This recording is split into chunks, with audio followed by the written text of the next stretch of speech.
han demostrado, Kahneman, otro Nobel de la Economía que tiene la característica de que es psicólogo y le dieron el premio Nobel en la Economía, nos demostró que la gente toma las decisiones con una racionalidad muy parcial, porque está mediado por su cultura, por la falta de información, por los sesgos de la propaganda que puede no ser clara, que puede ser tergiversadora.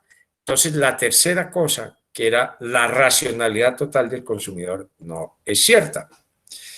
La cuarta cosa que nos dijeron es que las compañías tienen rendimientos decrecientes, que a medida que crecen y crecen y crecen, llega un momento en que no pueden controlar la producción y pierden entonces las eficiencias necesarias para llegar al óptimo de la producción, que es mejor llegar a un punto y no crecer más porque en adelante empiezan a perder control sobre su producción.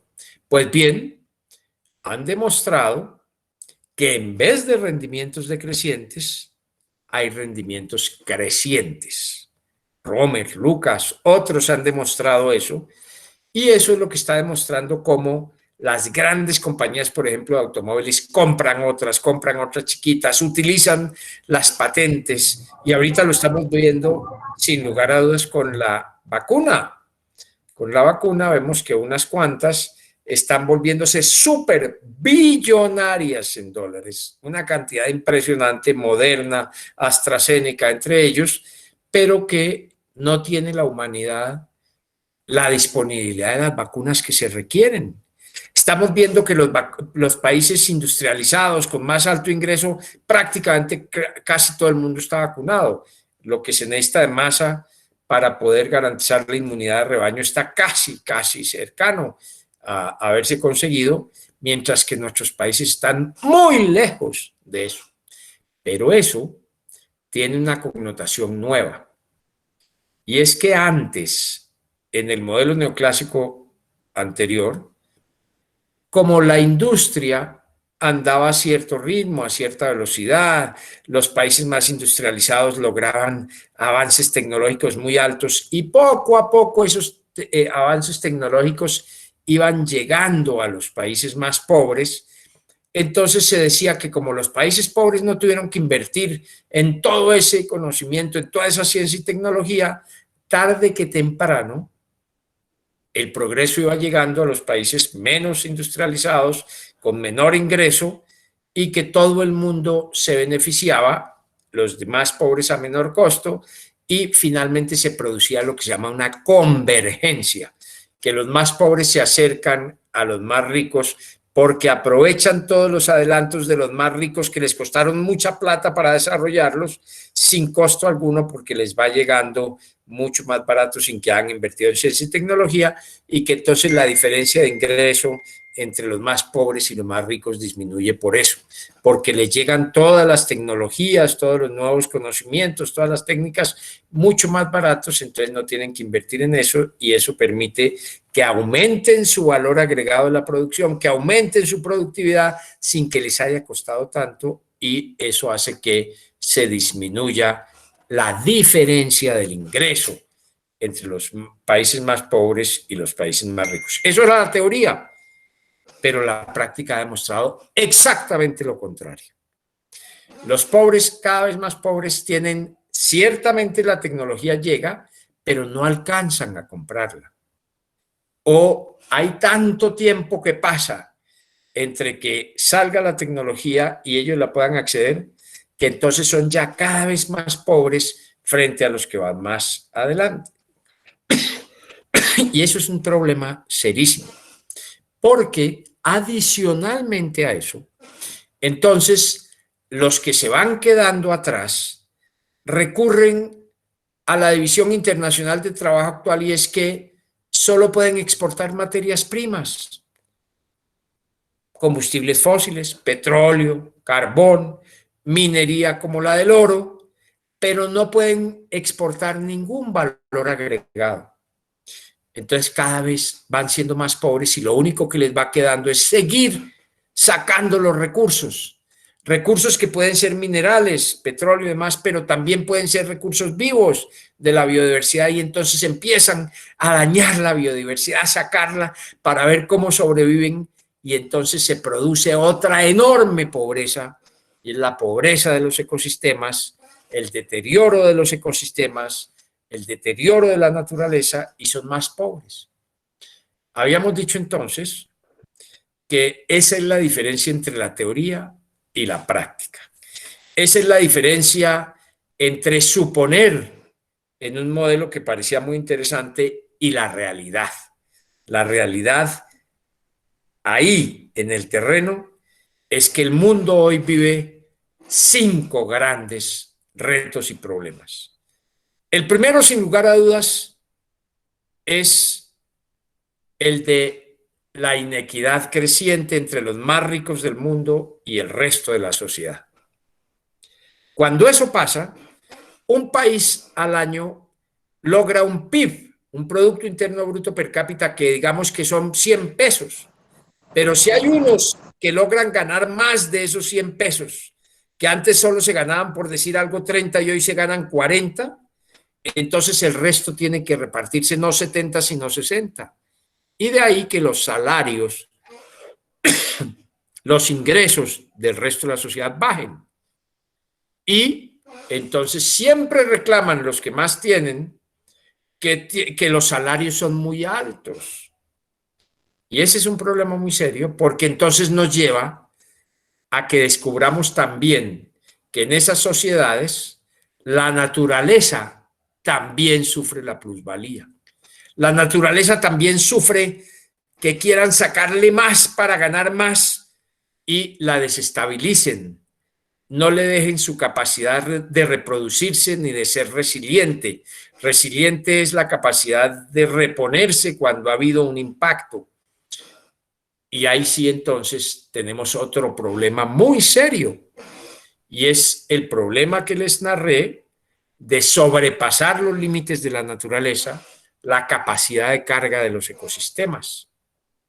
Cuando un país pasa la capacidad de carga de sus ecosistemas, automáticamente es mucho más pobre, porque yo les mostré a ustedes unos datos que elaboró Robert Costanza, el equipo de Robert Costanza, de economistas ecológicos, calculó los aportes, lo que se llaman los servicios ecosistémicos de 19 grandes ecosistemas con 17 servicios medidos. ¿Qué es un servicio ecosistémico? Les menciono 2 o 3. En una ciénaga, usted echa su barca, su canoa, y va y pesca sin costo alguno. La naturaleza le proveyó esos pescados que si usted hubiera comprado en la plaza le costaban una plata, pero la naturaleza le dio gratis. Por eso muchos pescadores viven de las ciénagas, viven de sacar peces de las ciénagas e irlos a vender o a un intermediario o a la plaza de mercado. Eso es un servicio ecosistémico, proveer alimentos directamente.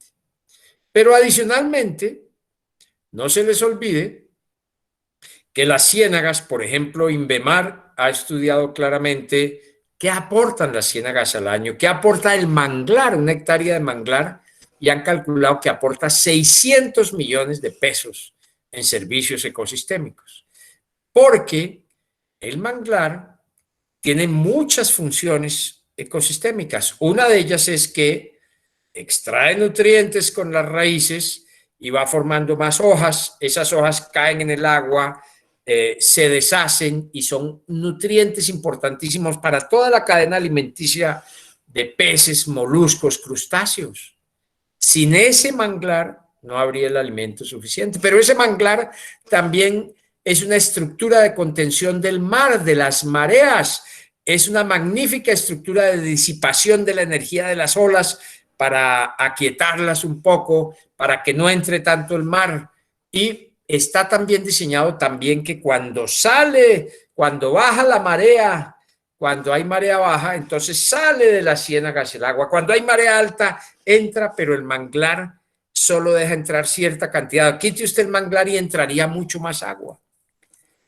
Pero el manglar tiene un sistema que precisamente por sus raíces adventicias permite que llegue la arena y frene la energía con que viene de las olas y se quede esa arena, entonces forma un dique que no deja pasar mucho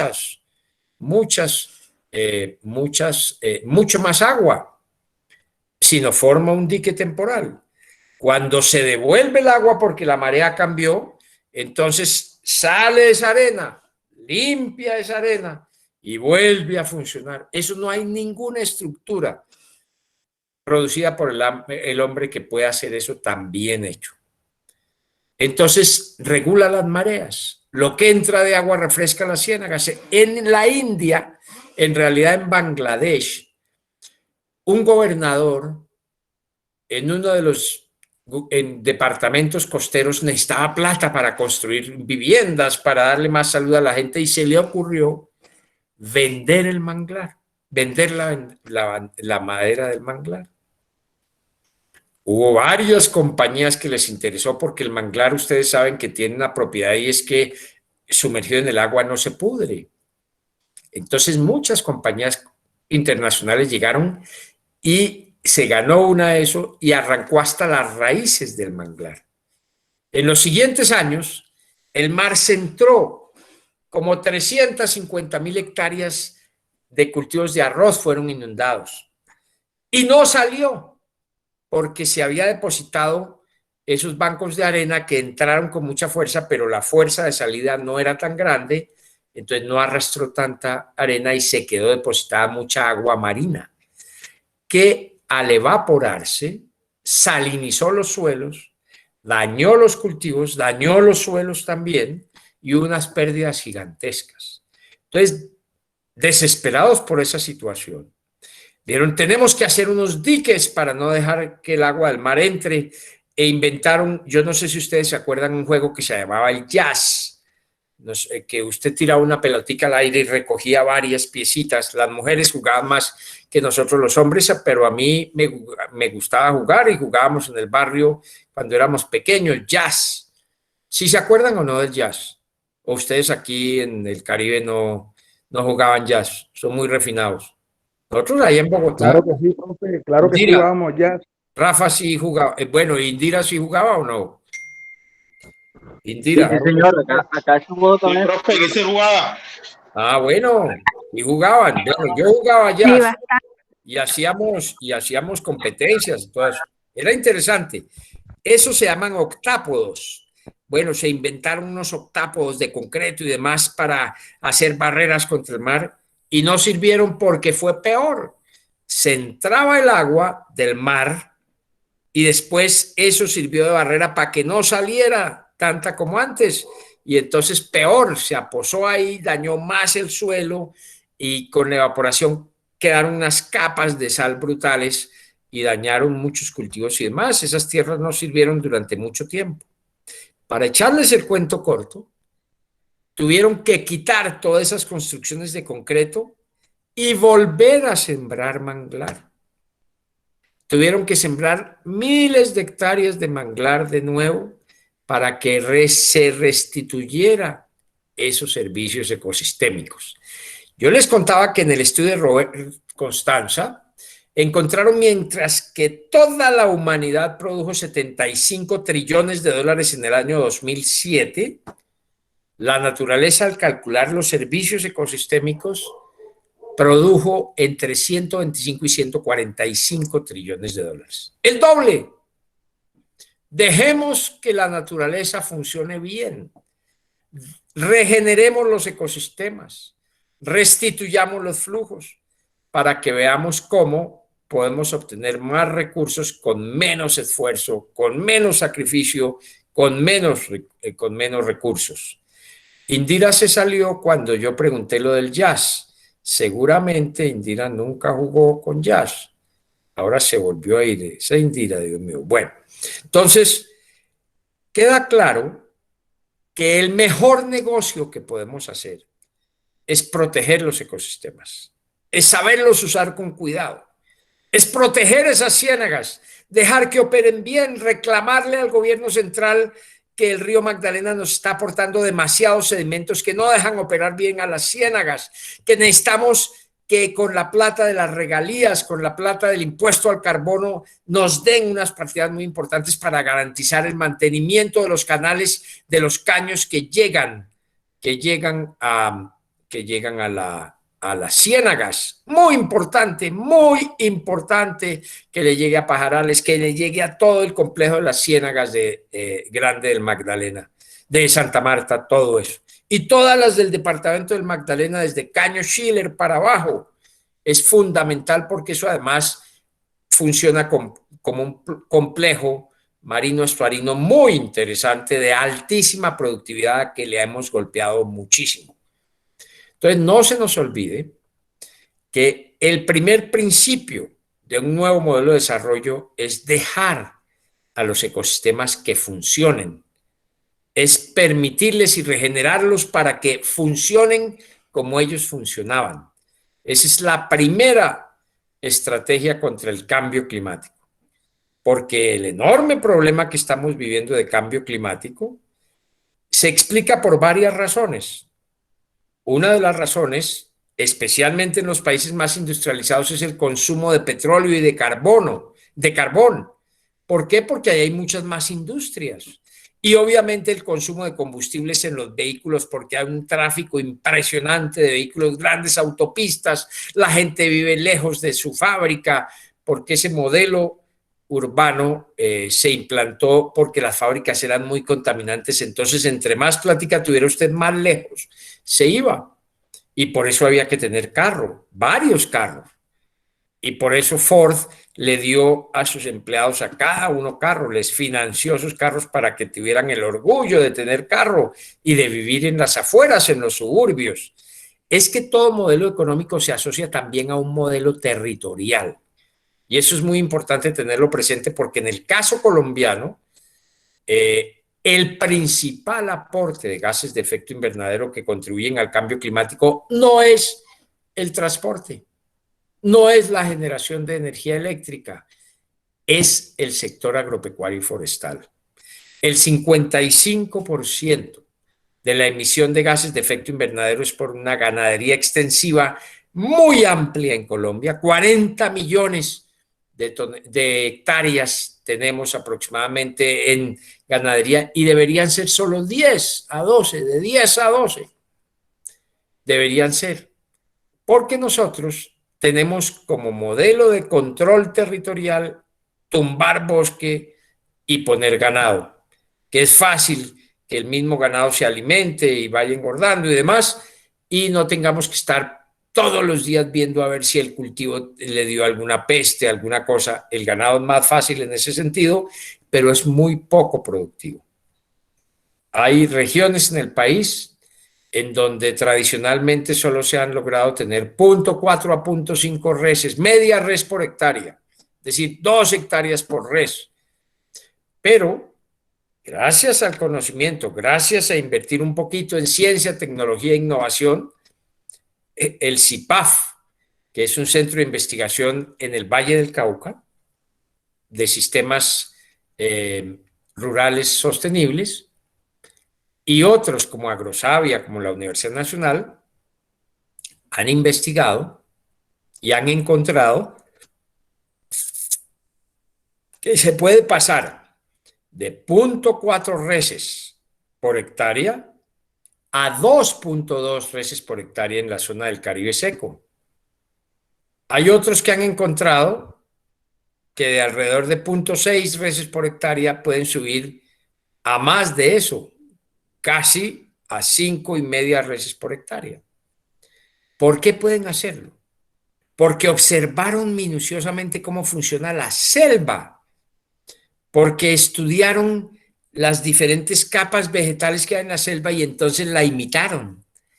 Pusieron primero cada 1,5 metros de distancia leucaena, que es un arbusto que fija nitrógeno en sus raíces gracias a una simbiosis con las micorrizas y los rhizobium, y que produce un alimento espectacular para el ganado.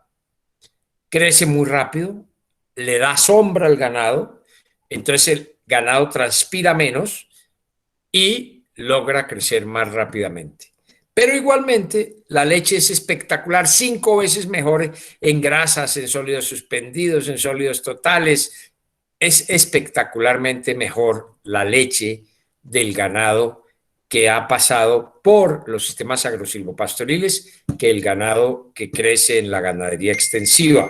Eso es muy importante tenerlo presente para nuestro departamento, porque el modelo de uso del suelo tiene que ver con la violencia que existió, y hoy tenemos el reto de 40 millones de hectáreas pasarlos a 10 millones de hectáreas en ganadería para liberar 30 millones que irán para cultivos, que hoy solo hay 5 millones y pueden llegar a 12 millones, y para sistemas forestales y agroforestales, que también a cada uno les está faltando 10 millones de hectáreas. Eso es un cambio de modelo, pero es un cambio de modelo económico que pasa de unos terratenientes que tienen ganado porque además no son muy precisos los límites de la propiedad, pagan nada de impuestos, etcétera, a unas tierras que vuelven a su vocación del suelo, que es agrícola, y podrían tener una enorme potencialidad para exportaciones, pero también para la seguridad y la sanidad de los alimentos. Porque somos el país, como yo les contaba y les recordaba, que gasta 2,5 veces más agroquímicos tóxicos, entre ellos muchos de ellos, por hectárea que el resto de América Latina. Somos el país de mayor concentración de la biodiversidad y nos estamos encargando de asesinarla como dé lugar. Como nos gusta matar al otro, como nos gusta solucionar los problemas desapareciendo al otro, igual hacemos con la naturaleza. Acabamos con la naturaleza, acabamos con la biodiversidad que fue el regalo de la vida para nosotros. Y déjenme contarles por qué somos tan biodiversos y de pronto corregir alguna percepción que tenemos. Siempre nos han dicho que la biodiversidad está en el Amazonas y en el Chocó. Claro que allá hay mucha biodiversidad, pero donde más biodiversidad por kilómetro cuadrado hay y a donde más le hemos golpeado es en los Andes, en la zona andina. Y tiene una lógica. Todo tiene siempre alguna lógica dentro de la naturaleza. En las eras geológicas, que se demoraban millones de años, miles de años, había unas eras más pequeñitas, unas etapas o épocas más pequeñitas. Los Andes emergieron rompiendo las placas tectónicas y salieron y emergieron. Entonces, en el Pleistoceno, que duró bastantes años, pasaron las glaciaciones y las desglaciaciones. Las glaciaciones era cuando la Tierra se enfriaba, entonces los polos se congelaban y bajaba el nivel del mar de todo el planeta. Bajaba el nivel del mar porque se habían congelado los polos. Pero venían unas épocas más calientes y se descongelaban los polos y deshielaba, y entonces subía el nivel del agua, del mar.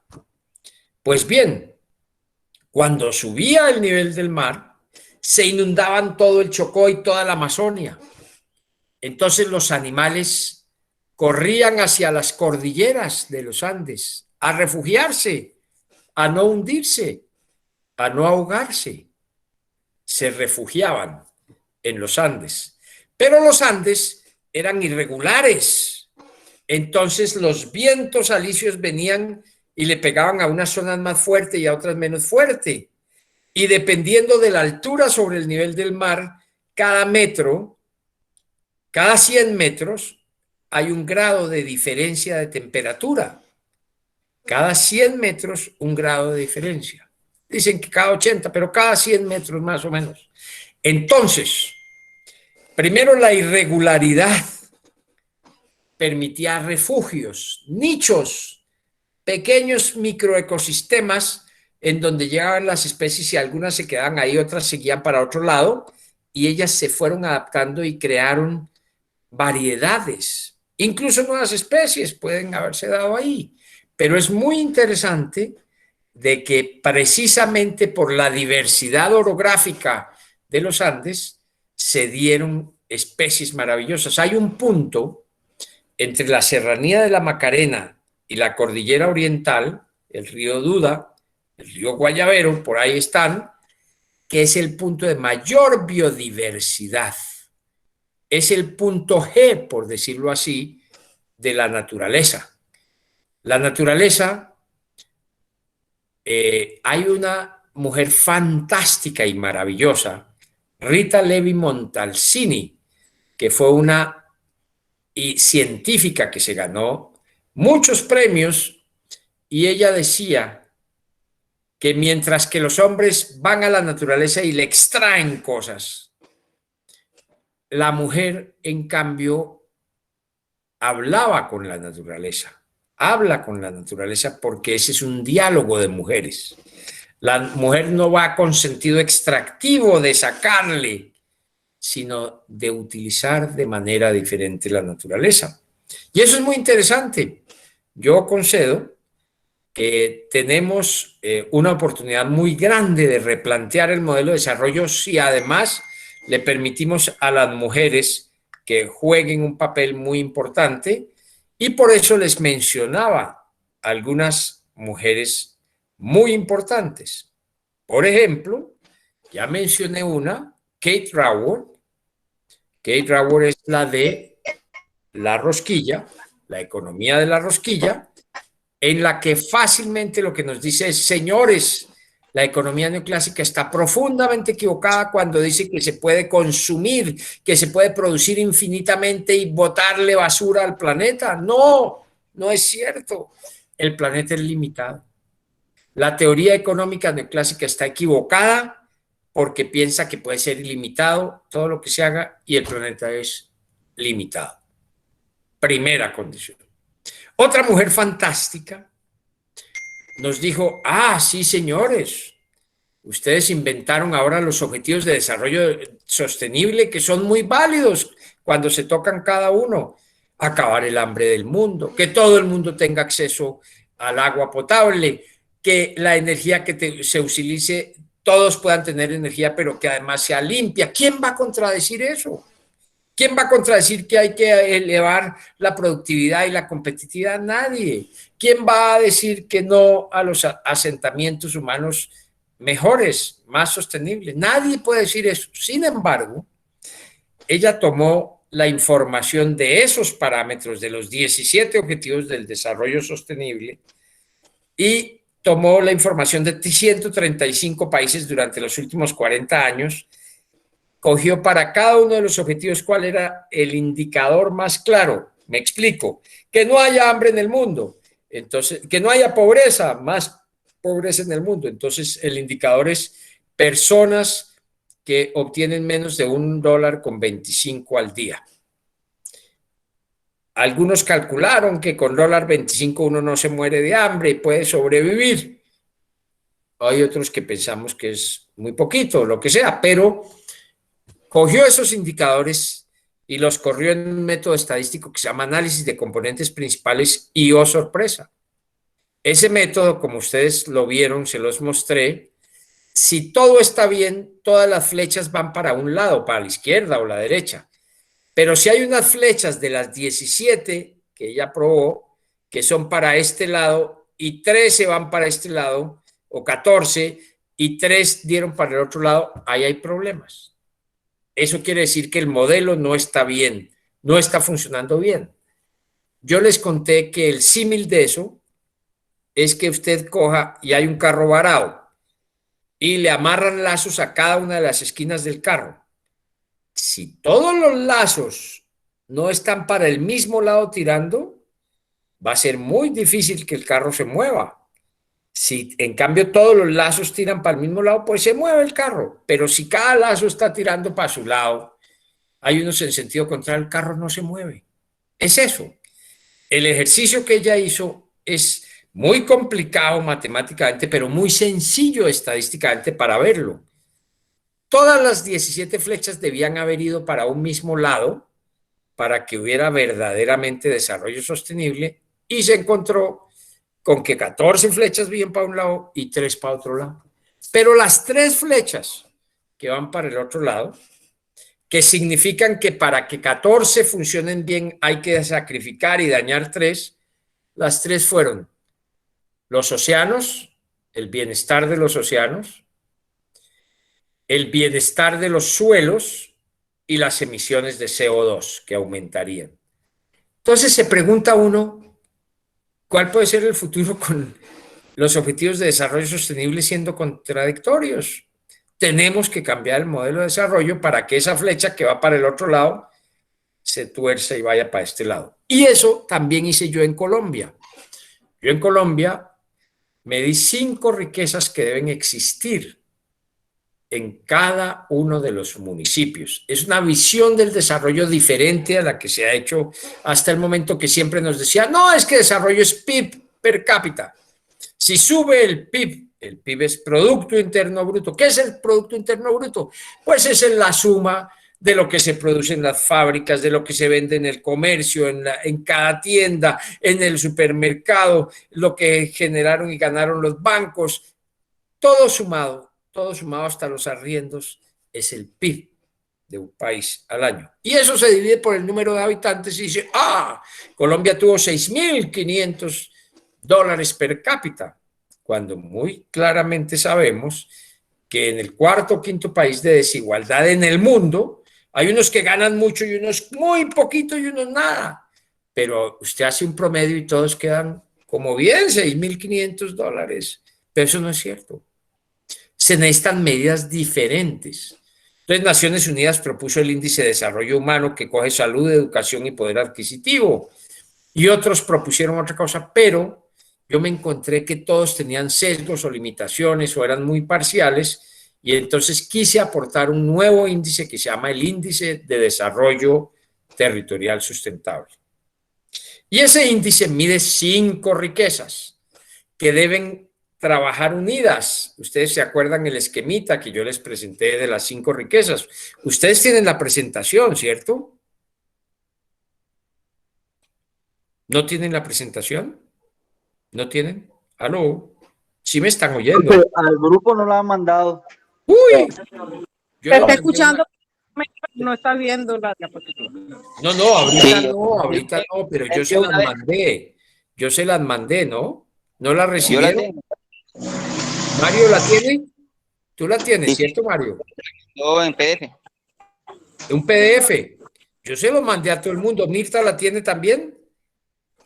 Profesor, le digo Sí, la verdad, nosotros estos días estuvimos pendientes a las movilizaciones y tenemos un punto de resistencia en el Julio Méndez Barrenechea y yo no he prestado atención. No, Sé pero que había una tarea para... No, Mirta querida, yo solo estoy preguntando si recibieron la presentación que yo les mandé. No es más. No lo he revisado, profesor. Ok, pero Mario lo tiene. Mario, ¿cierto que yo lo mandé? Mario. Claro, profe, usted mandó eso en PDF. Sí, yo mandé todo eso, pero no se preocupen, yo no estoy, no voy a poner calificación al que no lo tengo, al que no lo ha visto. No, ese no es mi problema. El problema es si lo recibieron, porque todo esto que estoy diciendo está ahí. Sí, eso es lo que me importa a mí. A mí me importa es saber que ustedes... Tocaba descargarlo. ¿Cómo? Tocaba descargarlo. Pero sí, sí, por eso yo se los mandé al chat. ¿Sí? ¿Es correcto? Bueno, sigo para que no nos perdamos. Les contaba entonces que Victoria Spicer hizo ese ejercicio de coger los objetivos de desarrollo sostenible, les hizo el ejercicio estadístico y quedó muy preocupada, pero muy preocupada, porque 3 de los objetivos cogían para el lado contrario de los demás y todos debían ir para el mismo lado. Y los 3 objetivos, como ya les conté, era la salud de los océanos, la salud de los suelos y las emisiones de CO2 que crecían para poder darle a la gente salud, educación y demás. Entonces dijo, hay una falla en el modelo. Y eso es lo que estamos tratando de hacer. Yo lo hice para Colombia un poquito más complejo. Tomé 60 variables y las dividí en 5 riquezas que deben trabajar armónicamente porque si no trabajan armónicamente se producen vicios, círculos viciosos que no dejan que una cosa funcione la otra. Yo les puse el ejemplo del niño que llega con hambre a la escuela. Llega con dolor de cabeza, llega cansado, no tiene suficiente energía y no entiende lo que el profesor está diciendo y se da cuenta que los otros sí entienden y dice, yo soy bruto, yo no debería estar aquí. Se siente humillado, se siente menos que los demás, su autoestima sufre mucho y termina abandonando la escuela. Y llega a su casa y le dicen, usted es un bruto, usted no aprende, y no saben o ignoran a propósito que es que no le dan comida. Por eso es tan importante y tan sagrado el programa de alimentación escolar. El programa de alimentación escolar no es solo nutrir a un niño desde el punto de vista físico, es afectarle su autoestima. Por eso en las escuelas se ocupan de darle alimento y estos zánganos miserables se robaron la alimentación escolar en el programa de alimentación escolar. Por eso es muy importante que sepamos que dentro del plan de desarrollo insistimos muchísimo, y eso fue una de las propuestas interesantísimas del gobernador, que los jóvenes sean evaluadores permanentes, sean los que supervisan la calidad de la alimentación que les dan. Y eso es muy importante porque los jóvenes entonces comienzan a ser actores de una democracia participativa que dice, esto es lo que nos están entregando hoy y esto no era lo que era el compromiso. Eso es muy importante. Nosotros le adicionamos un pedacito y dijimos, qué interesante sería que el programa de alimentos escolares no solo fueran los suministros que les traen de afuera, sino que cada año subiera el porcentaje de lo que se cultiva y fabrica localmente. Empecemos con el 10% de lo que las asociaciones de campesinos productores agroecológicos sin químicos hacen y le entregan al programa de alimentación escolar para que lo integre. El siguiente año el 20%, hasta llegar por lo menos al 50%.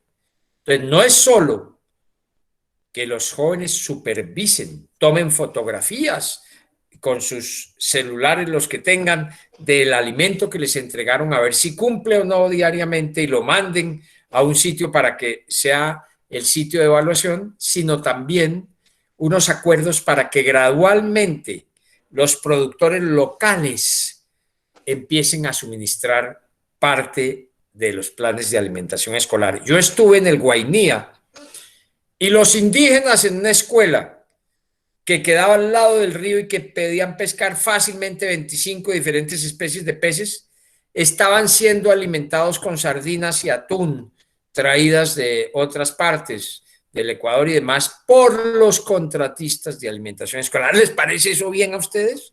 ¿Les parece correcto? ¿Les parece que tiene sentido común traer un enlatado de lejos, los costos de transporte y todo eso? Porque había alguien que se beneficiaba, cuando podrían haber hecho un acuerdo con las madres comunitarias, con las madres indígenas que necesitaban también esos recursos para que incluso los mismos muchachos podían pescar, los mayorcitos, y entregarles esa pesca para que fuera la que comían ahí. Todo eso es lo que tenemos que cambiar.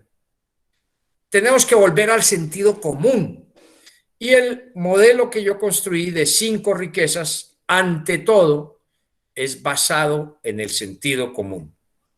Las 5 riquezas son la riqueza humana, que es pensar en la felicidad personal, en el logro personal, en la satisfacción que cada uno de nosotros diga, yo quiero hacer esto.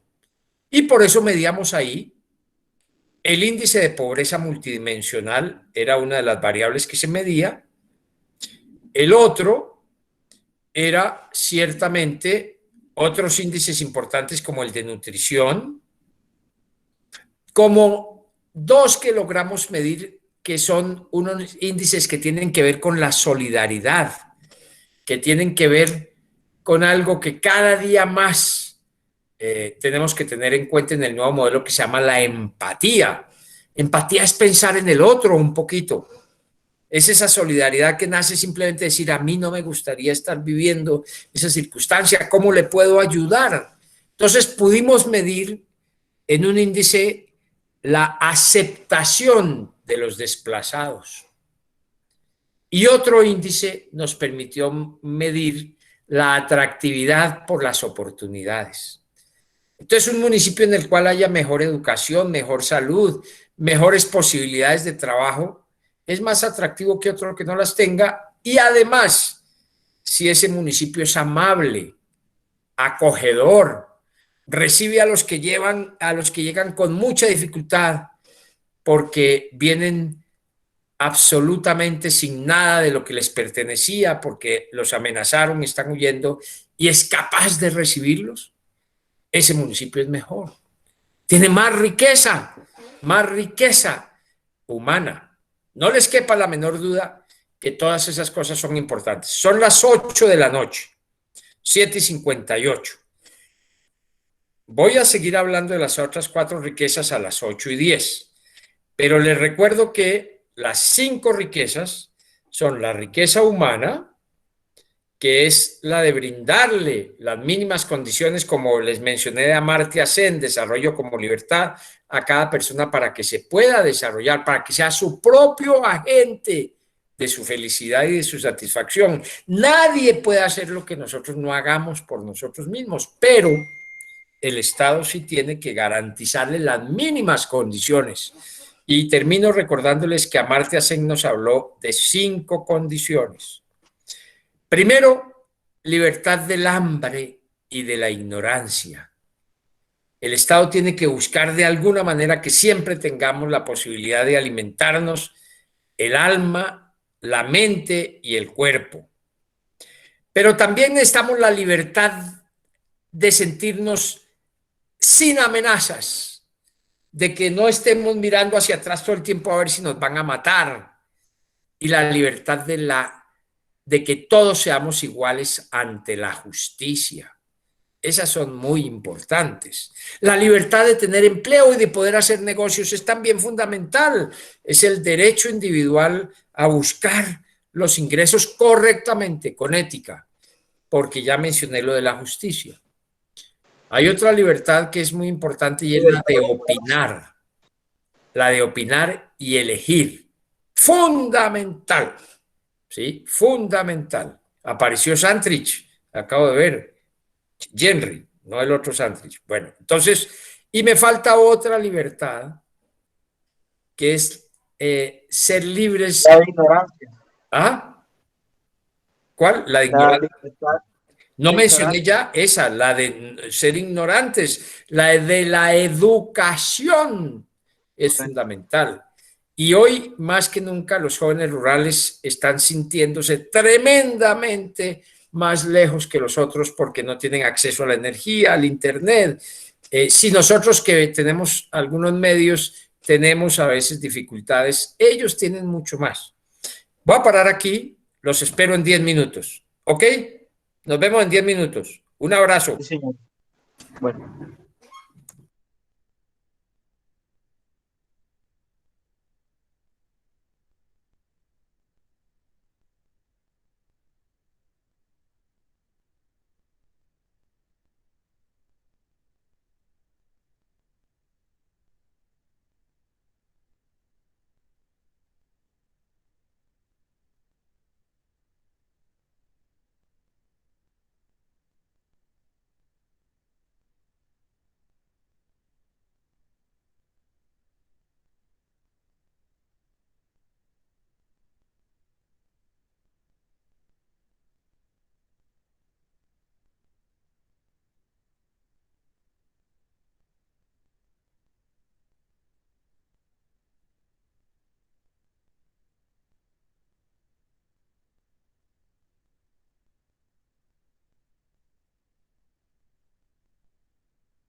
Buenas.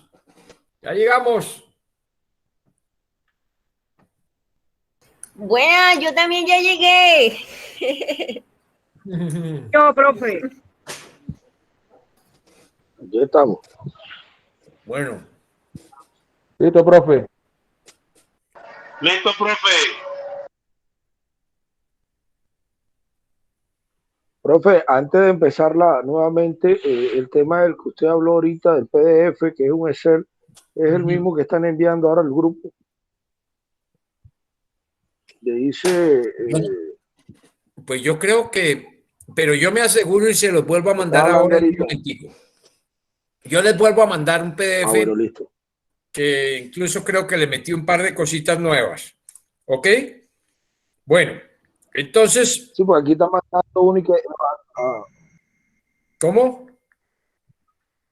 aquí están enviando única evaluación alternativa, un Excel No, eso no es de nada de 19 eso. páginas. No, eso no es. A eso estaba mirando No, yo. eso no es. No. No habla del problema de Santa Marta. No. Ese de redición, no. El IDTS, la escuela, no, sí, mira. Está Desarrollo Rural Sustentable, Escuela de Pensamiento, sesión 1, IDTS y Escuelas de Desarrollo, Escuela Ciudadana, sí. El último, el de Rediseños y Transformaciones Necesarias para el siglo XXI, yo creo, déjame ver un momentico, lo veo, porque ese yo lo había hecho como un complementario, espérame a ver.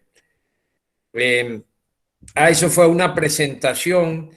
No, ese te sirve también para que te dé muchos elementos, digamos, de información sobre cómo se está moviendo el mundo. Ahí está metido el libro de Bill Gates, ¿sí? Que se lo vemos mañana muy rápidamente para un repasito en lo que es el cambio climático y las soluciones, pero en ese también está repetido lo de la índice de desarrollo territorial sustentable y todo eso. No, muestra a ver, estoy viéndolo aquí. Sí, está todo lo que es Raworth y todo eso, sí. Ese te sirve, ese también te sirve bastante porque te toca todos los temas que yo te estoy tocando. Sí, muy bien, ya vi, se mete lo del desarrollo territorial sostenible. Ese es un buen repaso, ese te sirve de repaso. Utilicen lo que se les sirve muy bien, ¿ok? Bueno, sí, ya acabo de ver. Listo, profe, gracias. Bueno, ok, pero entonces estoy simplemente repasando ese último que menciona, tiene de bueno que fue una síntesis de todas las cosas. Bueno, pero entonces vamos. Lorena, ahí te vi también, creo que estamos todos. Indira está, Alexander, Rafael Antonio, Mario Jiménez, Mirta, Jacinto, y seguramente hay 15 más que no estoy pudiendo leer. Franz también está. Bueno, entonces muy rápidamente, porque aspiro a hablar 10 minuticos más y después son ustedes los que van a hablar para que vayamos redondeando ideas.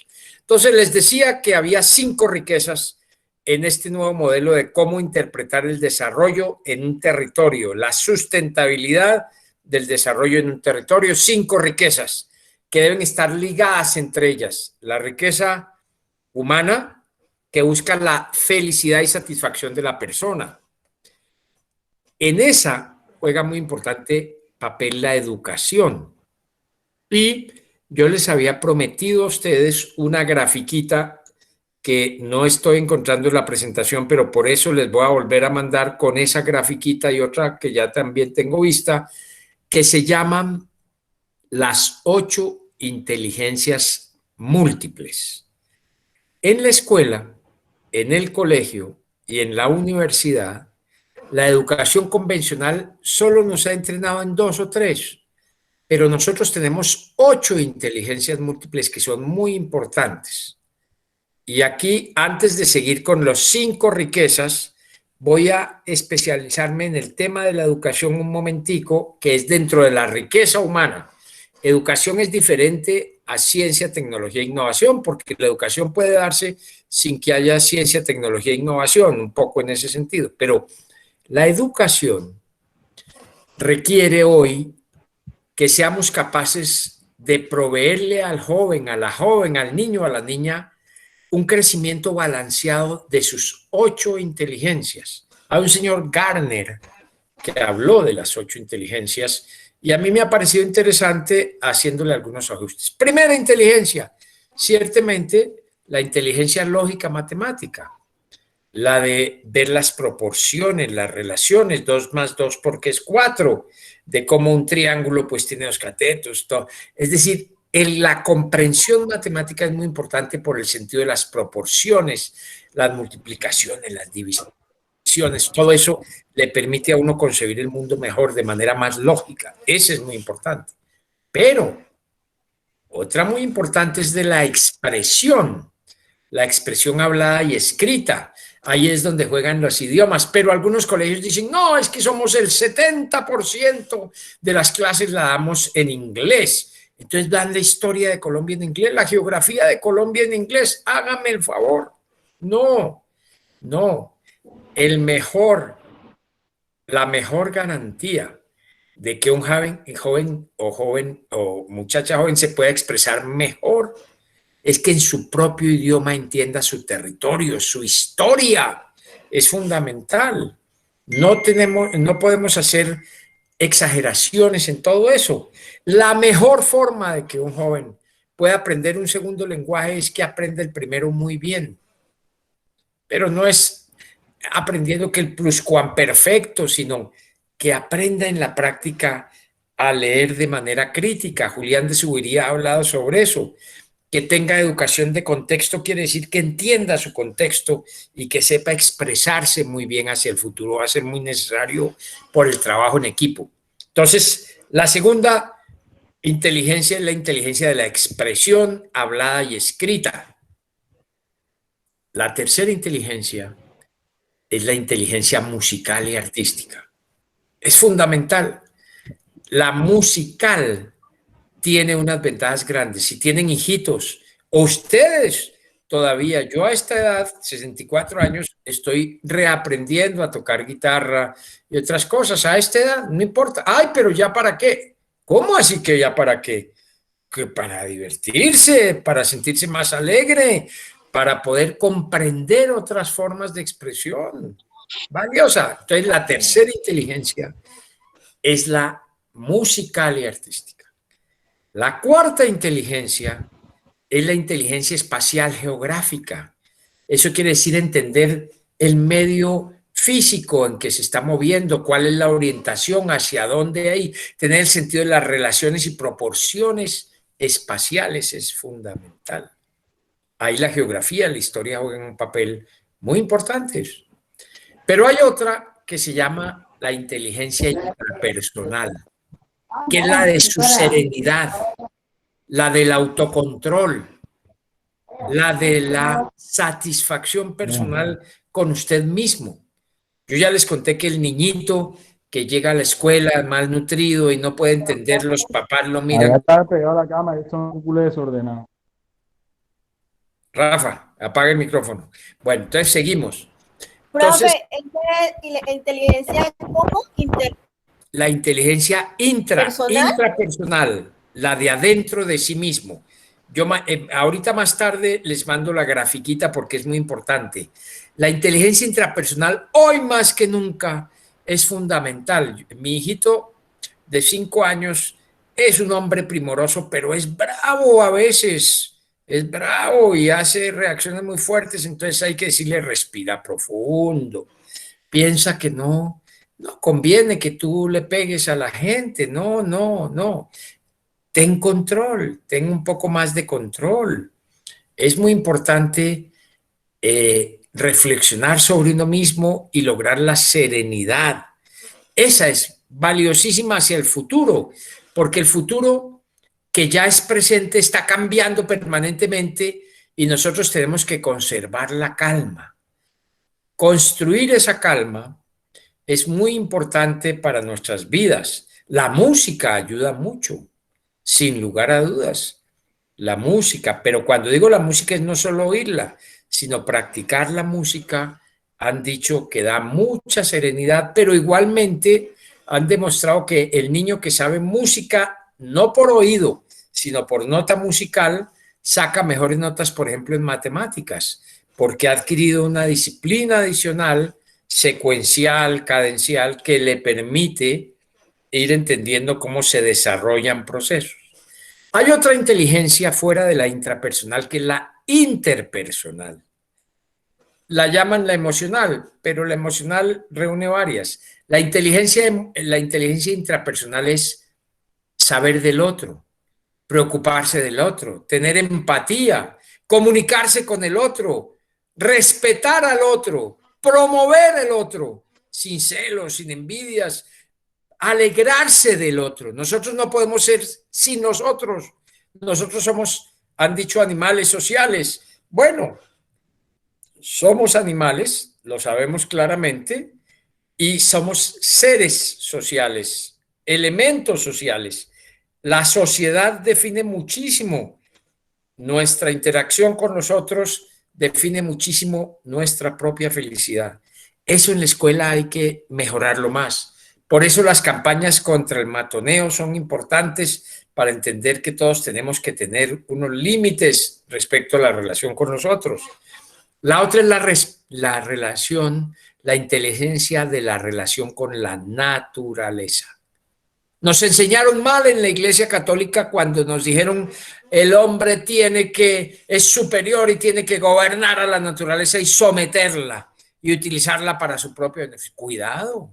Hoy lo que estamos encontrando es que somos un organismo dentro de la naturaleza que tiene la capacidad de afectarla muchísimo, de que cambia los ciclos hidrológicos y los ciclos biogeoquímicos, porque con la contaminación generada con el uso de combustibles fósiles, eso no lo hace un caballo, ni un perro, ni una vaca, lo hacemos nosotros. Somos los únicos organismos vivos, animales capaces de alterar los...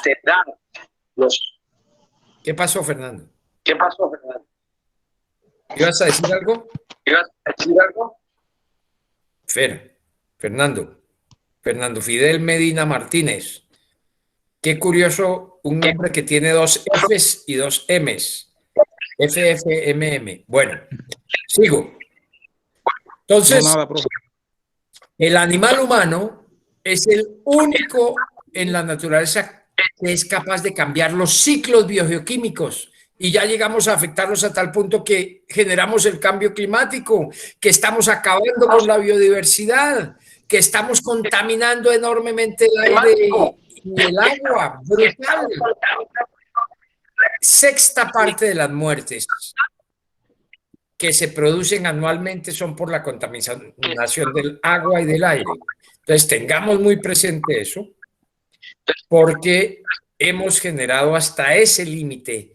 Ya le hemos presionado tanto a los ecosistemas que estamos en esas dificultades. Y todo eso en medio de una sociedad que, como les expliqué, por las contradicciones entre la teoría y la realidad de la teoría neoclásica, ha ido separando cada vez más a la gente entre muy ricos, unos pocos, y el resto cada vez más empobrecido. Entonces, con eso hemos sintetizado. Me falta solo una inteligencia. No, ahí están las 8. Las 8 inteligencias son la lógico-matemática, la de expresión oral y escrita, la de espacial y geográfica, que es muy importante, y me falta una realmente, que es la sinestésica, la del cuerpo, la de eso de poder bailar bien, de poder hacer deportes bien, de poder tener coordinación motriz.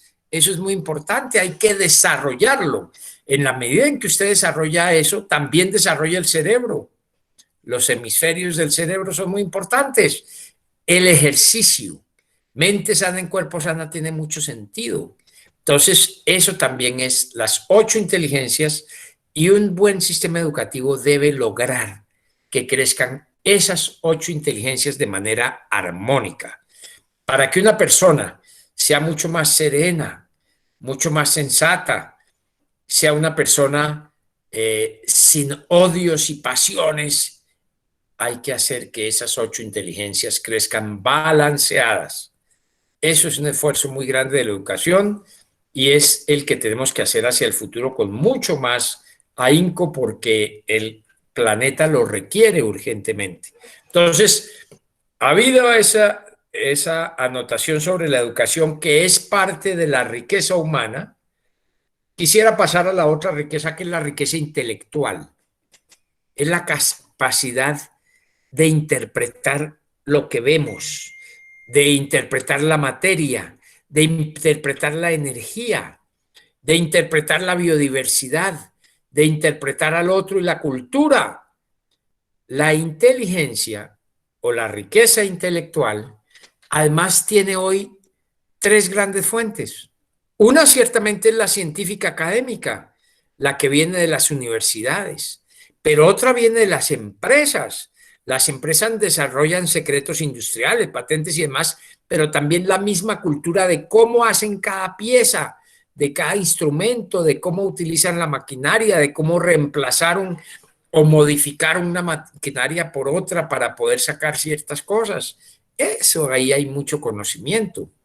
Y obviamente ese conocimiento está motivado por ganar más platica, por ofrecer más bienes y servicios y cobrar por eso para tener más plata.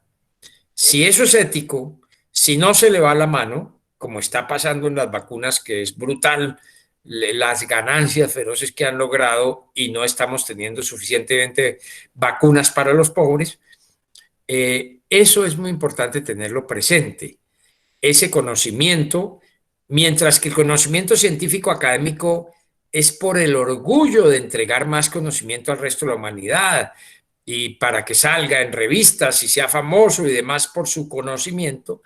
En el caso de las industrias y de las empresas, el conocimiento se usa para sacar más bienes y servicios, más productos para poder tener más mercado y ganar más plata. Pero hay otro tercer conocimiento, que no se les olvide que lo mencionamos, que es el conocimiento campesino, ancestral, ciudadano. Ese tiene otra finalidad y es la de adaptarse al medio en que vive, a la naturaleza, a los recursos que existen.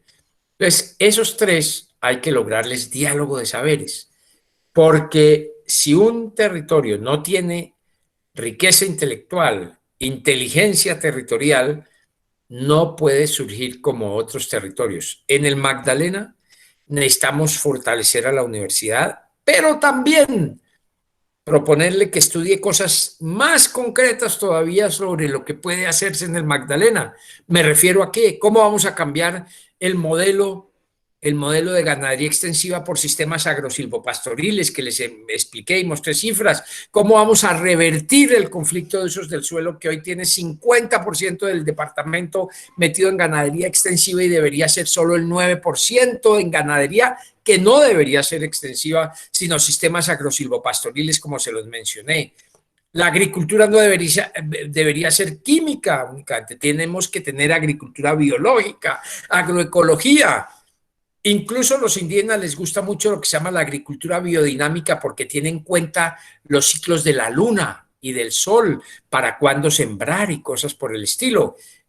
Yo les mencioné que en dos proyectos que estamos trabajando con los indígenas, uno con los indígenas Arhuaco y otro con los indígenas Chimila, vamos a tener mucho de agricultura biodinámica, es decir, la que tiene en cuenta los ciclos de la luna, los ciclos del sol, todo eso para cuándo hay que sembrar, cuándo hay que cortar, porque los indígenas creen en eso también. Entonces, esa es la riqueza intelectual. Y las otras tres riquezas son la riqueza privada, ya la mencioné, que es la empresarial, que ofrece bienes y servicios a la sociedad para ganar platica. Está la riqueza pública e institucional, que son las leyes, las normas, las entidades para que marche bien, siempre deben pensar en el bien común. Y finalmente está la riqueza natural y ambiental, que es la que nos provee la naturaleza, que yo ya les conté, los servicios ecosistémicos y demás. Ese modelo, lo que yo les insistí a ustedes es que si todas las 5 riquezas tienen un valor cercano a 1, porque es de 0 a 1, y todas están más o menos con los mismos valores, se producen sinergias, se producen ciclos virtuosos. Una sinergia es que si el niño llega bien alimentado al colegio, aprende mucho más, y si aprende mucho más, está más feliz, ¿sí? y si está más feliz puede dar más a los demás. Entonces se producen una serie de efectos positivos. Si ese niño llega con mucha hambre, no aprende, se frustra, se convierte en un sujeto marginal de la sociedad y nunca va a poder romper su círculo de la pobreza. Entonces, a eso me refiero. Ahí está planteado el modelo. Yo les hablé de otras cosas, pero son las 8:30 y quisiera más abrir la conversación y el diálogo. Yo les hablé de cómo convertir la ganadería extensiva en sistemas agrosilvopastoriles, les hablé de cómo buscar que la agricultura sea sin pesticidas, utilice el compostaje, varias especies sembradas en un mismo cultivo, etcétera. Pero eso es cambiando el modelo que hemos tenido hasta hoy. Y ese modelo, entonces, cuando ya tiene una concepción uno de cómo debe ser ese modelo, hay que cambiar el sistema económico, hay que cambiar las cuentas nacionales, hay que cambiar la contabilidad que se llama nacional, hay que cambiar sin lugar a dudas la forma de evaluar los proyectos para considerar las externalidades negativas y hay que cambiar el sistema de impuestos para que se reflejen realmente los costos a la sociedad de usar cosas contaminantes, por ejemplo. Entonces, eso es cambiar el modelo económico. Ya hablamos del modelo educativo con las 8 inteligencias múltiples, que hay que cambiarlo y lograr que el niño pobre rural le llegue su internet, y para eso hay que ponerle energía solar para que pueda tener y que tenga el mismo acceso que el resto de colombianos, porque si no lo sometemos a esos círculos viciosos de la pobreza. Pero también hay que cambiar en la ruralidad la propiedad. Por eso el esfuerzo del acuerdo de paz. Por eso en el número 1, en el punto número 1, se habla de entregarles 3 millones de hectáreas a los campesinos y formalizar 7 millones. El catastro multipropósito lleva el 15% y había quedado que en el año 2024, si no me equivoco, teníamos cubierto el 100%. Nos preocupa muchísimo la lentitud con que están pasando las cosas en ese sentido. Pero también en las ciudades tenemos muchas cosas por hacer, mucho más solidaridad, mucho más empatía. Las ciudades son un fenómeno curioso, porque como la gente está reunida, se le pueden prestar mucho más servicios a menor costo porque no toca desplazarse tan lejos y demás.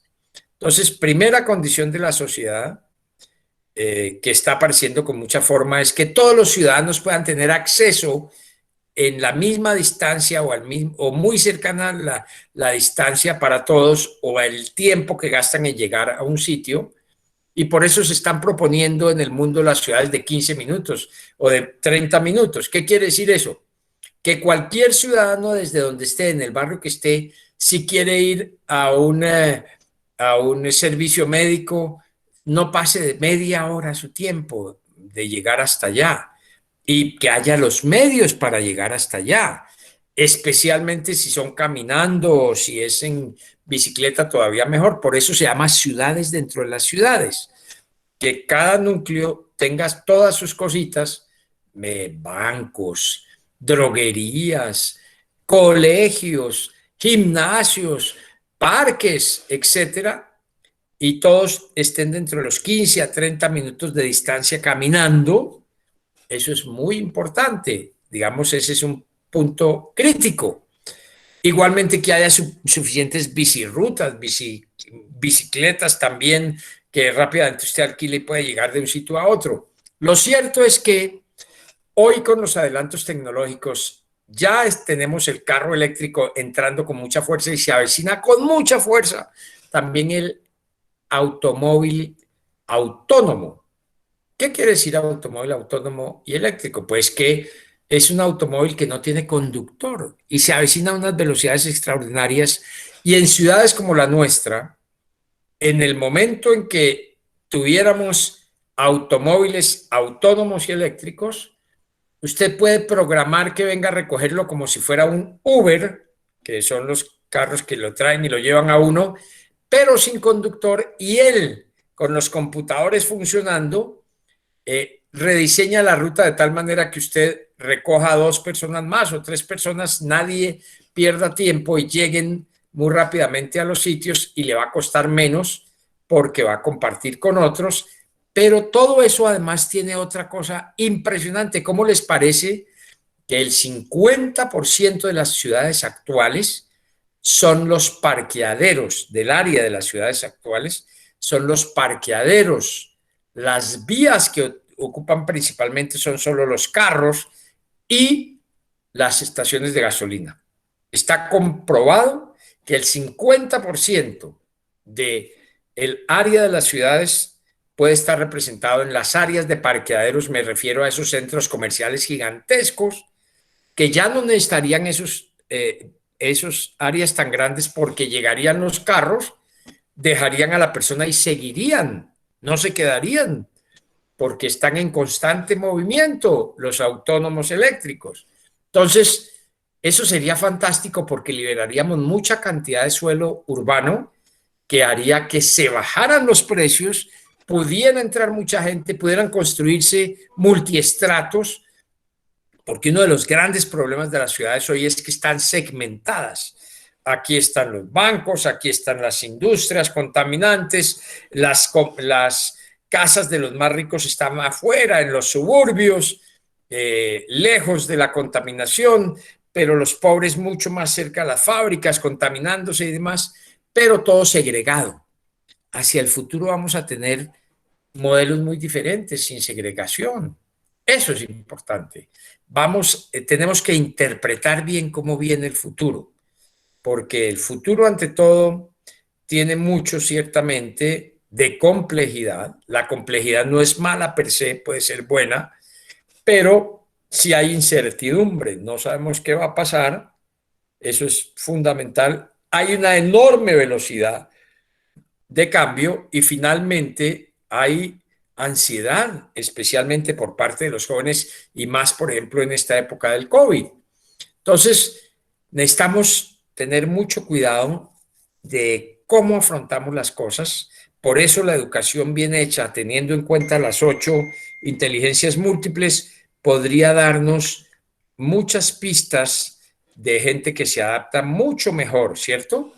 De gente que se adapta bien a los cambios y podríamos entender que para una etapa de nuestra vida nos preparamos para una cosa, pero la siguiente etapa ejercemos otra cosa y demás. Entonces, hasta aquí hemos hecho un planteamiento de todas las cosas. Podría meterme en detalles que la minería, que la energía, pero mañana tocamos un poquito esos temas. Simplemente quisiera parar aquí para tener un poquito de diálogo con ustedes, porque la pregunta que les hago es, bueno, todo eso que hemos hablado, ¿cómo lo aplicamos en el Magdalena? Y ahí es donde quisiera que iniciemos un diálogo agradable de 20 minutos para que podamos entre todos enriquecernos. ¿Qué hacemos? Todo esto que acabamos de hablar, ¿qué podemos aplicar en el Magdalena? ¿Qué no aplicaría? ¿Cómo lo aplicaría? Échenme un poquito la mano en eso. Buenas noches. Sí. Yo quisiera participar en este espacio. Sí. Pues nosotros estuvimos al frente, lastimosamente las cosas no se dieron, pero estuvimos al frente de un proyecto que llevaba el aprovechamiento de lo que era la batata, que es el tubérculo, produce mucho hojas que les sirve de alimento al ganado. Pues acá en Guamal, como en la mayoría de los municipios cercanos, sufrimos mucho lo que es la transhumancia. Es cuando hay épocas de lluvia, se inundan las tierras bajas, y cuando es época de verano, el pasto en las tierras altas se seca. Entonces siempre se ven el ganado por las carreteras y bueno, eso además que propicia las enfermedades, la mala calidad del ganado y X cosas. hasta accidentes se han dado por eso. El hecho era en que si se aplica un paquete tecnológico que sea aprovechando el tubérculo para la exportación, porque el hecho está en que la batata está siendo muy apetecida para como materia prima para la fabricación de alimentos para animales. El forraje de esa batata podría ser utilizarse como silo para garantizar la alimentación del ganado. Además que se tendría que, educar, mentalizar al tenedor de ganado, porque ahorita la mayoría de las parcelas se han vuelto en eso, tenedores de ganado, a que tienen que practicar en sus tierras, ser agricultores, manejar un sector donde se especifique una semilla de pasto X que también nos ayudara a hacer silo. Y todo esto acompañado con un paquete tecnológico que le permita al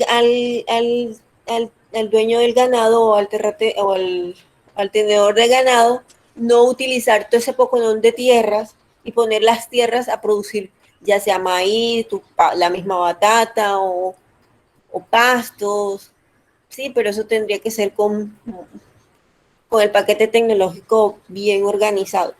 No sé si Indira, tienen que aportar. muy interesante lo que estás tocando, entre otras cosas, porque en una comunidad, creo que fue en zona bananera, que perdieron bastante por la pudrición del cogollo de palma africana, estaban viendo a ver qué otras opciones podían tener y nosotros estuvimos estudiando con ellos la posibilidad de la batata. Yo no sabía que ya había una experiencia con batata. ¿Qué pasó con esa experiencia finalmente? ¿Me puedes contar un poco más, Indira? Hay una asociación que es la Asociación de Batateros. Pues yo les perdí el rastro porque la persona con quien estaba trabajando el proyecto, ahí quedó el proyecto. Las cosas no se dieron de la manera en que el cliente en el exterior no nos garantizaba el precio sostenible para poder aplicar la idea en el municipio, porque la idea era hacer pequeños lotes o pequeños o sí, 10 hectáreas, 5 hectáreas, con varios dueños de tierras, y nosotros le íbamos a comprar la producción directamente a ellos, o sea que ellos tendrían una carta de intención de compra con nosotros, pero el cliente final no nos dio un precio sostenible para poder. Y además, ¿En qué país era el cliente de la batata? ¿Tú te no, acuerdas? ahorita no recuerdo, pero sí tengo las anotaciones. Ahorita el país no lo recuerdo. Bueno, pero cuando tú dices nosotros, ¿a quién te refieres? Cuando dices... Al compañero con quien estaba trabajando Listo, perfecto. Pero eso yo creo que hay que volverlo a mirar, porque hay Sí, que diversificar. Mira que tenemos problemas con pudrición del cogollo en La Palma, el banano, tú sabes que tiene también problemas, ¿sí? Fusarium y otras cosas, ¿cierto? ¿Qué tiene el banano? ¿Cuál es el problema del banano? ¿Ustedes se acuerdan? bueno, los otros días había una bacteria, un hongo, pero creo que se superó. El Fusarium R4, profe, todavía no se ha superado. No se ha superado. Le explico. Sí. Sobre un tema yo tengo un primo que es experto en hacer pozos de agua y Sí, trabajó con Dole aquí en la compañía, lo pensionaron y trabaja en sí. el Ecuador pensionado, y me dice que en Perú hay Fusarium R4. Aquí cerca de mi municipio, o sea, ya eso pertenece a Ciénaga, a unas veredas cerquitas de acá, también había mucho cultivo de limón y le cayó una enfermedad y lo ha matado todo. Dicen que tiene que durar el suelo 3 años para recuperarse, mochar todas esas plantas que están de limón y volver a recuperar. El tema que usted estaba diciendo de la pudrición del cogollo del PC, prácticamente Sí. no fue en zona bananera, fue en No, la pudrición del sí, una cogollo parte. es de la palma, de la palma. Sí, de La Palma. Eso fue aquí en Aracataca, en la parte del Cauca, en una parte de aquí de zona que es Tucurinca, Guamachito de adentro. Y dicen que como el ser humano, o sea, usted sabe que el cultivo duraba 5 años para, ¿cómo le digo? O sea, para el proceso, desde cultivación hasta, dura 5 años. El ser humano hizo ¿cómo le digo? Un Híbrido. experimento, Sí, sí, ok. un híbrido, y ahora nace a los 3 años. Hoy no hay cura para el PC y ellos están buscando la primera planta que sembraron, que es la de 5 años que tiene, que es la que no le cayó el Fusarium, la que no le cayó el PC. O sea, es más resistente. Lo mismo Sí. está pasando con el banano. O sea, antes los bananeros aquí en zona cultivaban la tierra de su misma tierra, o sea, sacaban cabezas de semilla de cabeza, como le llaman, y la resembraban. Hoy los grandes, como usted está diciendo, la tecnología, se lo llevan para Israel, no sé qué clase de proceso le hacen allá y vuelven y traen la semilla. Dicen que ese fusario lo trajeron fue con unas maquinarias y con un experimento de eso que hicieron allá. Y antes el mejor banano que se produciera de la misma tierra, o sea, de una hectárea, cogían y reemplazaban la otra. Entonces, esto, el mismo ser humano también se ha encargado, o sea, le están haciendo mucho. El tema de lo que usted estaba hablando la vez pasada, del guineo orgánico, no nos podemos echar mentiras, o sea, poco es el que lo hace orgánico, le echan sus abonos, le echan abonos por debajo de las tierras en compañías con los supervisores y prácticamente el guineo es mentira, que es 100% orgánico. O sea, la planta es muy, muy gruesa porque el guineo orgánico es, o sea, la planta es muy delgadita. Ya. Entonces, así más que todo, ese es el proceso que se ve por aquí, por la zona. Ya. Ok, Jacinto. Sin embargo, yo les mencioné a ustedes. Profe, Sí, Mario.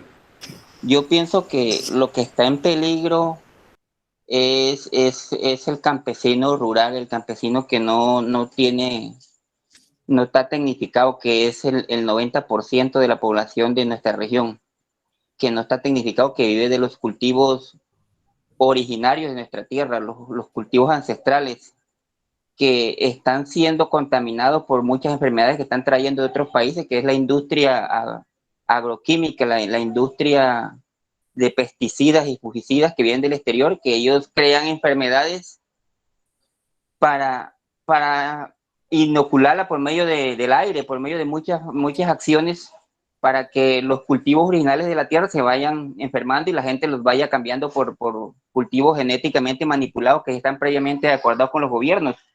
Entonces, para mí esto es una manipulación que hay para que la industria que se ha encargado de las semillas, entonces crean semillas artificiales o semillas genéticamente manipuladas para perjudicar al campesino y que el campesino se vea obligado a comprar semillas previamente certificadas por ellos. Entonces, se está perdiendo lo que es el limón, muchas variedades de frutos que eran naturales de nuestros ancestros y están siendo cambiados. Se ve mucho en el maíz, se ve mucho en muchos productos y están siendo cambiados por semillas genéticamente manipuladas, y eso es un perjuicio porque el día que el campesino no tenga para comprar esa semilla o que esas empresas no la adopten, se pierde la semilla porque ya la semilla original que hemos tenido desde toda la vida ya no la va a ver porque el campesino las ha cambiado o han sido exterminadas por la industria de los agroquímicos, que esos son internacionales, son empolios económicamente poderosos que son más poderosos incluso que los mismos factores que generan violencia en los países, porque de ahí viene lo que es la industria esa del glifosato, de todos esos agroinsumos que consumen nuestros campesinos. Entonces eso está perjudicando nuestra flora, nuestra fauna, nuestras abejas, que es algo muy delicado. Entonces eso, una cosa trae la otra. Entonces la contaminación no solamente es del hombre, sino del hombre, de nuestros agricultores, nuestras ciudades, sino más que todo viene de afuera. Entonces nos está perjudicando mucho en ese sentido. Entonces, para tener el consumo de nuestra industria acá, que es local, es difícil continuar así, porque tarde o temprano esto nos va a afectar a todo y de ahí vendrán hambrunas. Pues pienso yo que esto nos va a afectar mucho. Muy bien, Mario, muy bien. Bueno, ¿quién Profe, más? Sí, Indira. esa enfermedad que están hablando del cítrico es la HLV. Aún no se ha superado, como dijo el compañero. Nos está afectando, desaparecido los limones del mundo. Ha atacado primero que los limones. Luego, pues ataca al resto de los cítricos. Es por ello que los limones han desaparecido. Ahora un limón cuesta hasta 500 pesos. Y así sucesivamente va con las naranjas y las toronjas y Sí. con los cultivitos que nosotros vemos acá. Sí. Humildemente, profe, usted sabe que pues hemos conocido a través de Armando un poquito de lo que es la economía azul, y a través de usted pienso que esta pandemia nos ha llevado a que nosotros nos hemos encerrado en nuestras regiones, en nuestras casas, en nuestros pueblos, donde nos hemos sentido más seguros. Usted hizo una pregunta que cómo haríamos nosotros en el Magdalena. Y fíjese que aquí han planteado que la palma, el banano, el cítrico están sufriendo enfermedades que muy probablemente terminen destruyendo lo que es la economía de nuestro departamento. Entonces, miraríamos de pronto la manera de garantizar en nuestro departamento, sobre todo por regiones, nosotros garantizar la sustentabilidad o la alimentación de nuestro territorio. No sé si me hago explicar, porque es que nosotros todo el tiempo estamos pensando de pronto en exportar, en exportar y en exportar, pero de pronto también nos olvidamos del propio mercado Local, local, en nuestro nacional. pueblo. Sí. Sí, exacto. Entonces, si nosotros producimos para nosotros mismos, garantizamos la alimentación en el departamento, podíamos, lo que hablaba el gobernador, convertirnos en la despensa del país. Podríamos hablar de eso. Tenemos tierra, tenemos agua. Como decía un amigo de mi esposo, ¿qué hablar ustedes? Dijo una grosería, si ustedes lo que tienen es agua con tierra. Lo que pasa es que no tenemos como los recursos técnicos o no sé qué nos falta para aprovecharlo y garantizar pues que nuestros cultivos se den con éxitos. Sí. Muchas gracias. Sí, mira, Indira, tú has tocado cosas bien importantes, pero especialmente yo me quisiera referir a dos que tocaste.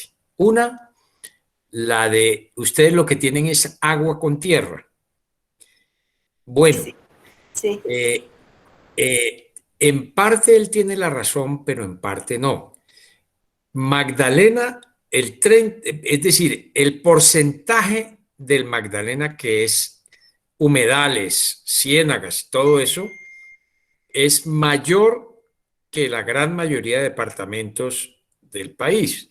Eso no cabe la menor duda. Pero en tiempos de sequía, no se te olvide que el año pasado, el 2020, la mayor mortandad de reses, de cabezas de ganado bovino, vacuno, fue en el Magdalena, como 39,000, por la sequía que hubo tan brava, porque ya muchos arroyos y pozos y todo se han secado. Y es necesario, primero, reforestar, regenerar la vegetación asociada a las quebradas, a los pequeños riachuelos que había y que se han secado porque se ha talado todo. Pero igualmente ya toca en muchas situaciones pensar en riego inteligente, riego que no desperdicie. Ahora hay unos sensores electrónicos muy económicos que te dicen si está faltando agua en el suelo, porque son sensores de humedad que permiten establecer si hay posible estrés en la planta, si no hay suficiente suelo, si no hay suficiente agua en el suelo. Entonces, vamos a tener que pensar también en el Magdalena en riego inteligente, riego que minimice la cantidad de agua, porque ya el cambio climático está afectándonos. Agradezco mucho tu intervención porque es cierto que que ya se han logrado algunos avances en el control de las diferentes enfermedades de las plantas, pero eso es todavía un reto muy grande. Aparecen nuevas enfermedades como esto que estamos viviendo con el COVID. Aparecen nuevos hongos, nuevos virus. Todo eso tenemos que tenerlo en cuenta y no tenemos un aparato científico bien organizado para hacerle seguimiento. No, un momento, pero Cenipalma tiene investigación, sí, pero no han logrado todavía pegarle a la solución del PCE, de la pudrición del cogollo. Perdón, profesor. Ajá, dime, Freddy. Yo le comentaba que yo era pequeño productor de palma. Yo le pongo a la empresa Agradeza, que es la cuarta empresa más grande que tiene el departamento de Magdalena.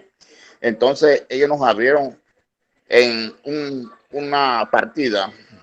Yo tengo como unas 10 hectáreas sin sembrar. Nos reunimos varias personas de Aracataca, toda esa zona de Algarrobo, de Retén, hasta de Pibijay. Hacíamos conferencias en Aracataca, porque nos abrieron un proyecto para sembrar palma que era más resistente al APC. Era una planta que se había producido en Puerto Rico. Entonces ellos iban a plantar ese sistema acá con esa plantación que era más resistente. Y iban a hacer los viveros y era una planta que se iba a sembrar con menos cantidad de metros, porque la planta pasada se sembraba 9, esta se iba a sembrar a 7 y la producción era más rápida. Pero nunca se concretó porque hubieron ciertas anormalidades en la empresa y no sé qué pasó. Pero ellos sí tenían esa solución, que era más resistente, una variedad que iban a traer de Puerto Rico. Sí. ¿Estás seguro que era de Puerto Rico o más bien de Centroamérica, de algún lado que... Es que yo no me acuerdo si era de dónde, a ver, no era Puerto Rico, bueno, lo cierto es que están ensayando por todas las formas de Costa Rica. De Costa Rica es que yo sé que han hecho mucha investigación también, pero volviendo a cruzar especies y variedades y cosas de esas, porque la que trajeron aquí tuvo ese problema. Pero el punto central es que siempre aparecerán enfermedades y no tenemos el aparato suficiente para investigar. Ahí hay un reto muy grande. Eso es precisamente la riqueza intelectual, utilizar el conocimiento para solucionar los problemas a los menores costos y riesgos posibles. Esa es la función del conocimiento y en eso estamos muy atrasados. La inversión en ciencia, tecnología e innovación de Colombia es deplorable, es muy baja. Son las 9 de la noche. Voy a parar aquí, los espero mañana a las 7 de la noche y vamos a redondear varias ideas. Ya hoy tocamos lo de la educación, ya repasamos muchas cositas, pero mañana los invito a que continuemos este diálogo que hicieron Fred, Indira, Mario, les agradezco mucho su participación. Se me olvida alguien tal vez, pero Mirta, ¿tú quieres decir algo? Sí, profesor, me interesa mucho sobre el riego inteligente para implementarlo en las zonas rurales. ¿Dónde estás tú? ¿En qué municipio? Yo estoy aquí en Santa Marta, yo vivo en el territorio urbano, pero usted sabe que por el tema de la sequía, aquí hay problemas de regadío y poca es el cultivo que se da. Sí, señora. Bueno, Yo voy a buscar algo de información para mañana y te la consigo, o si no, regálenme todo su correo electrónico. Bueno, tenemos el chat, yo se los cuelgo al chat, no acabemos el chat de una, sino lo dejamos vivo un tiempito. Entonces, con mucho gusto, Mirta, yo busco esa información. Bueno, ¿alguien más quiere intervenir? Gracias, profe. Ya. ¿Alguien más? Dejamos aquí. Buenas noches. Un abrazo grande para todos. Nos vemos mañana. Buenas noches, profe. Bueno, Gracias, chao profe. pues. Chao. Chao, chao. Buenas noches para todos, bendiciones. Buenas noches para todos. Para todos.